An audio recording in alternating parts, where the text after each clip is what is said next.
Over lockdown, I had a rummage through the garage and found about 30 greatswords, either just bits of either the ones in metal, the ones at the back you can see, not the front row, the second row onwards, metal just flailing about, unpainted, unbased, and so I based them up and spray painted them with Halfords white, and I found a whole load of unbuilt greatsword sprues, because back in the day, even though they were very expensive, I foolishly just bought a couple of packs just for the heads. I mean, remember, this was 2008. There weren't that many heads around, with 3D printing and all the resin heads made by independent manufacturers. And so I was like, well, I mean, these cost a fair whack then. They cost even more now. Let's try and make these into a unit. And this video will show you what you do if you haven't got any greatsword heads.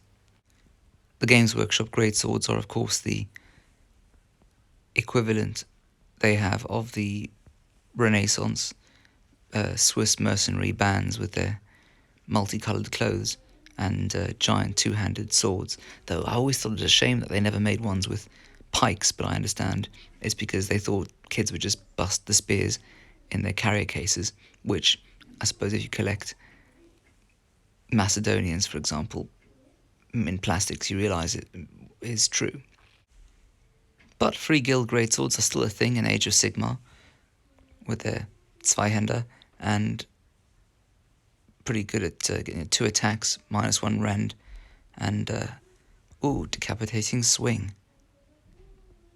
These are the plastic ones, and what you can do is rummage around the Oathmark North Star sprues and give a bit of head variety. Not all of them are appropriate. I mean, that one, he's got a small head, but some men do have smaller heads. I love this head. He's just from a kind of an equivalent to like an Anglo-Saxon feared infantry sprue. But the thing is, that kind of head, it could be, Slavic, sort of Cossack, or it could be Viking, or it could be North European German. It's fantastic. On the Oathmark infantry sprue, there it is, that one at the bottom left. Not a great picture, but it's a lovely sprue. And these heads work pretty well too. And they give a bit of variety. And then, apropos of nothing, I don't know if you can't really see it because I've undercoated it black, but he's quite a fun kit bash. And if anyone would like to leave a comment as to how I can add a bit of weight underneath that could fit into that space, that'd be great, because it's clearly too small for a rock, and I think it's too small for a coin.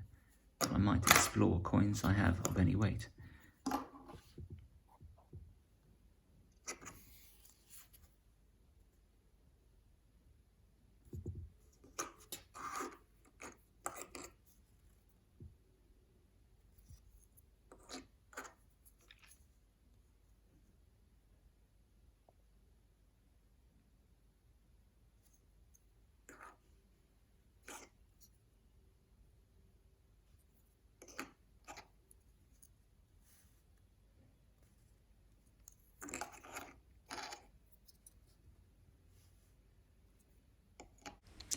And to be clear, some of these heads are from the Frostgrave Barbarian sprue, and as you can see, I mean, these were quite nice size-wise. They're upside down there, but you can see the quality of them. They're pretty good.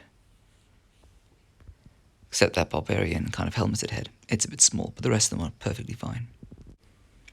And also the Frostgrave Knight sprue, but here I would warn that other than that yelling guy's head over there, the rest of them are basically too small.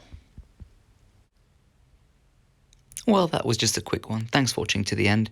Do offer me any comments, any thoughts of any other heads that I could stick on. I'm sure I've got a few more plastic sprues floating about of greatswords, and any ideas welcome. And do subscribe and see what else gets rummaged out of the garage.